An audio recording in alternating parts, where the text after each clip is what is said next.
বর্তমান প্রেক্ষাপট অনুষ্ঠানে এবং ভবিষ্যৎ প্রজন্মের দিক নির্দেশনা উনি দিয়েছেন। উনি অত্যন্ত চমৎকার বক্তব্য দিয়েছেন। তার এই সুন্দর বক্তব্যের জন্য আমরা তাকে বিশেষভাবে ধন্যবাদ জ্ঞাপন করছি।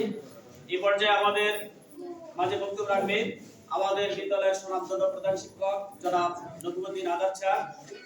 আজকের অনুষ্ঠানের সম্মানিত সভাপতি জনাব নকুমুদ্দিন আজাদ স্যারকে তার মূল্যবান বক্তব্য রাখার জন্য আমি বিশেষভাবে অনুরোধ করছি।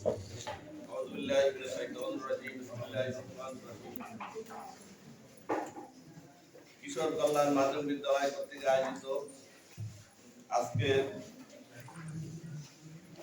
আয়োজিত 2025 সালের এসএসসি পরীক্ষার্থীদের বিদায় অনুষ্ঠান।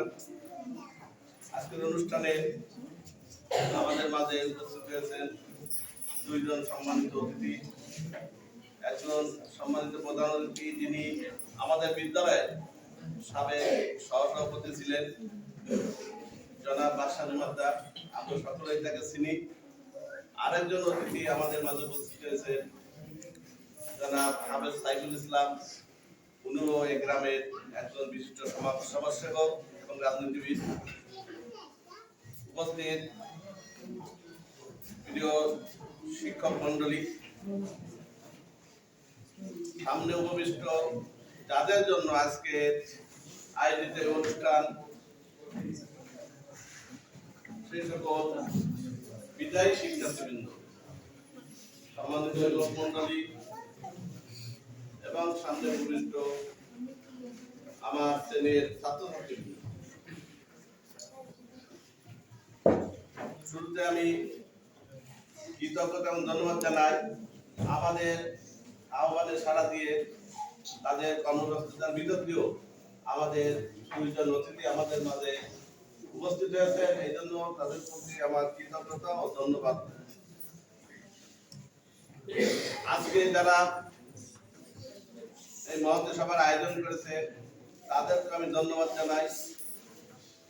বিশেষ করে যে সমস্ত শিক্ষক মন্ডলী এবং এসএসসি পরীক্ষার্থী, বিদায়ী শিক্ষার্থীরা যারা এই আয়োজন করেছে, আমি তাদের ধন্যবাদ জানাই। প্রিয় উপস্থিতি, আলোচনা অনেক হয়েছে। আমাদের সম্মানিত শিক্ষক বক্তব্য দিয়েছেন শিক্ষার্থীদের পরীক্ষার হলে কি করণীয় বা পরীক্ষার হলে যেতে গেলে কি করতে হবে এ বিষয়ে তিনি কিছু দিক নির্দেশনা দিয়েছেন। ফাইনালি দিক নির্দেশনা আমরা দিব, যেহেতু অ্যাডমিট এখনো শিক্ষা বোর্ড ছাড়ে নাই। আমরা যেদিন অ্যাডমিট কার্ড এবং রেজিস্ট্রেশন কার্ড প্রদান করব, সেই দিনই আমরা ফাইনালি পরীক্ষার্থীদেরকে যে সকল প্রস্তুতি দরকার বা হলে করণীয় কি, এই সমস্ত বিষয়ে তখন আমরা নির্দেশনা দিব। এছাড়া আমাদের সম্মানিত প্রধান অতিথি যে বক্তব্য রাখছেন, এই বক্তব্যটা শিক্ষার্থীদের জন্য চমৎকার বক্তব্য হয়েছে। এই বক্তব্য দিতে গেলে তার স্টাডি করতে হয়েছে, লেখাপড়া করতে হয়েছে। শিক্ষার্থীদের ভবিষ্যৎ কর্মকর্তা কি হবে, তারা কিসের ভিত্তিতে উজ্জীবিত হবে, সে বিষয়ে দিক নির্দেশনাও তার বক্তব্যের বিরুদ্ধে এসে গেছে। সেই জন্য আমি তাকে ধন্যবাদ জ্ঞাপন করছি। সম্মানিত উপস্থিতি, বিদায় অনুষ্ঠানটা কিছু ব্যাখ্যায় এসে গেছে। বিদায় শব্দটা অত্যন্ত বেদনাদায়ক। বিদায় বিভিন্ন ক্যাটাগরি আছে। আমরা আজকে যে বিদায় অনুষ্ঠানে উপস্থিত হয়েছি, এই বিদায় অনুষ্ঠানটা যোগ্যতার মাপকাঠি নির্ধারণের জন্য একাডেমিক বিদায়, অর্থাৎ দীর্ঘ 5টি বছর মাধ্যমিক স্তরে একজন শিক্ষার্থী লেখাপড়া শেষ করে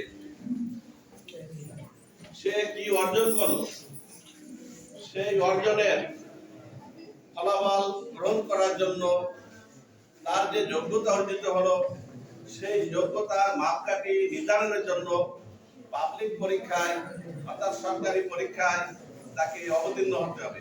সেই পরীক্ষাটির নাম হলো এসএসসি পরীক্ষা। আমাদের দেশে এসএসসি পরীক্ষা সামাজিক জীবনে এত গুরুত্বপূর্ণ যে রিক্সাওয়ালা ভ্যানওয়ালা থেকে শুরু করে সকল শ্রেণী এবং পেশার মানুষ জানে আজকে এসএসসি পরীক্ষা শুরু হচ্ছে বা শুরু হয়েছে। এসএসসি পরীক্ষা এত গুরুত্বপূর্ণ পরীক্ষা আমাদের দেশে, আর সেই পরীক্ষায় আমাদের ছেলেরা অবতীর্ণ হতে যাচ্ছে। অর্থাৎ তারা এই 5টি বছর, ষষ্ঠ থেকে দশম শ্রেণী পর্যন্ত এই 5টি বছর তারা অধ্যয়ন করার ফলে কি যোগ্যতা অর্জন করলো, তারা কি ফলাফল অর্জন করলো, এটা সরকারিভাবে একটি পরীক্ষার মাধ্যমে নির্ভর করে তাদের সার্টিফিকেট প্রদান করা হবে। তো প্রিয় শিক্ষার্থী, আমি এই মুহূর্তে বলতে চাই যে আমাদের যে সমস্ত শিক্ষার্থীরা এসএসসি পরীক্ষায় অবতীর্ণ হবে তাদের সংখ্যা এবছর হলো 30 জন। তার ভিতর ছাত্রী আছে 5 জন। মোট 30 জন শিক্ষার্থী এসএসসি পরীক্ষা অবতীর্ণ হবে। তো এসএসসি পরীক্ষা যেমনি গুরুত্বপূর্ণ, ঠিক তেমনি ভাবে আমাদের শিক্ষার্থীদেরকে গুরুত্ব দিয়ে এই পরীক্ষায় অবতীর্ণ হতে হবে। পরীক্ষার্থীদের মনে রাখতে হবে এই পরীক্ষার মাধ্যমে আমাদের জীবনের একটি পরিবর্তন সাধিত হতে পারে।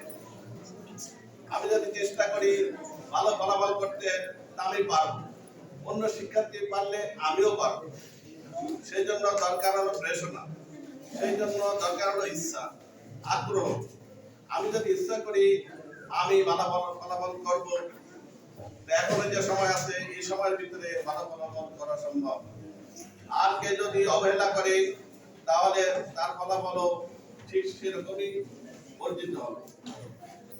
সেজন্য যখন একজন শিক্ষার্থী এসএসসি পাশের পর ভালো ফলাফল করবে, তার ভবিষ্যৎ জীবন পরবর্তী যে স্তরগুলো আছে সেই স্তরগুলো তার সাফল্যমণ্ডিত হবে। আর যদি এসএসসি পরীক্ষা যদি ভালো ফলাফল অর্জন করতে না পারে, তাহলে পরবর্তী যে স্টেপগুলো আছে কলেজ, বিশ্ববিদ্যালয় বিভিন্ন স্তরগুলোতে সে ভালো ফলাফল আর বেশি করতে পারবে না, অর্থাৎ বেশি দূর সে এগোতে পারবে না। এক পর্যায়ে সে শিক্ষা জীবন থেকে পিছনে পড়ে যাবে। সেজন্য বর্তমান সময়ের প্রেক্ষাপটে সকলেরই একাডেমিক সার্টিফিকেট অর্জন করা এখন জরুরি হয়ে পড়ে গেছে। যে সমস্ত দপ্তরে যে কোনো কাজে আমি যাই না কেন, মিনিমাম এসএসসি পাশের সার্টিফিকেট লাগবেই, এমনই একটি অবস্থায় আমরা এসে গেছি। আমরা এই যে ব্যাচ এসএসসি পরীক্ষার হলে আমরা প্রেরণ করব, তাদের যে সিলেবাস ছিল সেই সিলেবাসে কিন্তু আগে যে নিয়মে পরীক্ষা হতো সেই নিয়মেই পরীক্ষা হবে, এর বাইরে নয়। যদিও সরকার মাঝে পরীক্ষা ব্যবস্থা প্রায় উঠিয়ে দিয়েছিল, পরীক্ষা বলতে কিছুই ছিল না, কিন্তু যারা এবার পরীক্ষা দিবে তারা কিন্তু সেই সৃজনশীল সেই ব্যাচ তাদেরকে পড়াশোনা করেই হলে যেতে হবে। এবং পরীক্ষার হলে যখন যাবে তখন তাদেরকে একজন ছাত্র সুলভ মনোভাব নিয়ে যেতে হবে।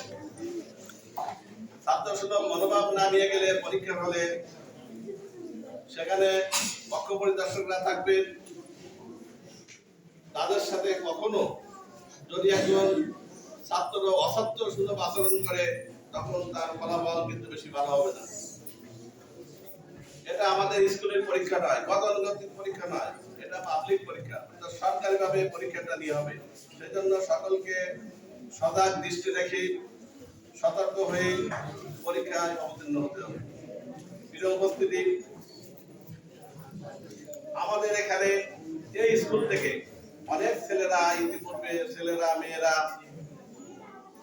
সরকারিভাবে ভালো ফলাফল করে বৃত্তি লাভ করেছে। শুধু তাই নয়, যারা গোল্ডেন এ প্লাস পেয়েছে আমরা তাদেরকে গোল্ড মেডেল দিয়েও তাদেরকে আমরা এখানে বড় পরিসরে পুরস্কারের আয়োজন করেছি। আমি আজকে এখানে ঘোষণা করছি, যারা এবছর এসএসসি পরীক্ষায় যারা প্রতি সাবজেক্টে এ প্লাস পাবে, অর্থাৎ যাকে বলা হয় গোল্ডেন এ প্লাস, যারা গোল্ডেন এ প্লাস পাবে তাদের সেই ছেলে বা সেই মেয়েকে আমরা বিদ্যালয়ের পক্ষ থেকে স্বর্ণ পদক দিয়ে তাকে পুরস্কৃত করব।